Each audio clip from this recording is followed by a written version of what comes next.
Archimedes' principle and its application in maritime transportation. Understanding buoyancy, gravity, and stability in shipping operation. An object submerged in a fluid experiences an upward buoyant force equal to the weight of displaced fluid. So kung ang usa ka butang ilubong sa tubig o laing nga likido, naay kusog nga musaka or buoyant force nga motulak nini paingon sa babaw. Kining kusuga parehas ra sa gibugaton sa tubig nga napuli o dislugar sa butang. So mao ni ang hinungdan nga ang ubang butang molutaw or ang uban molubog. Depende kung mas bugat ba ang butang sa tubig nga iyang gipuli. Buoyancy, the force exerted by a fluid that opposes an object weight. So ang buoyancy kini ang kusog nga gihimo sa tubig o likido nga musupak sa kabugaton sa usa ka butang. Mao kini ang kusog nga mutabang aron ang butang dili malubog or makalutaw sa diretso.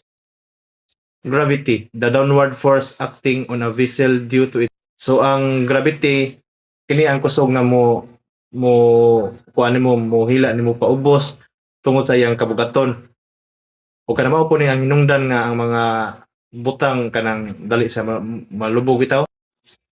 Equilibrium, when the buoyant force, the gravitational force balance the ship. So ang equilibrium kay kung ang kusog sa buoyancy ug ang kusog sa gravity nagatimbang, ang butang sa barko magbiling lutaw sa tubig ug dili molubog kung saka pa. But ang barko makalutaw tungod sa nakabalansi ang kusog nga buoyancy o gravity. Mo na makabalansi ang barko tungod sa buoyancy o gravity. Forces acting on a ship.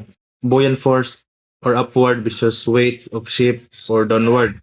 So ang buoyant force kini ang kusog nga gikan sa tubig nga mo tod sa barko paingon sa babaw o ganamao po na hinungdan nga ang barko makalutaw bisan bugat siya. Nya ang weight of ship kay kini ang kabugaton sa barko tungod sa kanang gravity nga muhila niya pa. Ship displacement, the weight of water displaced by the vessel.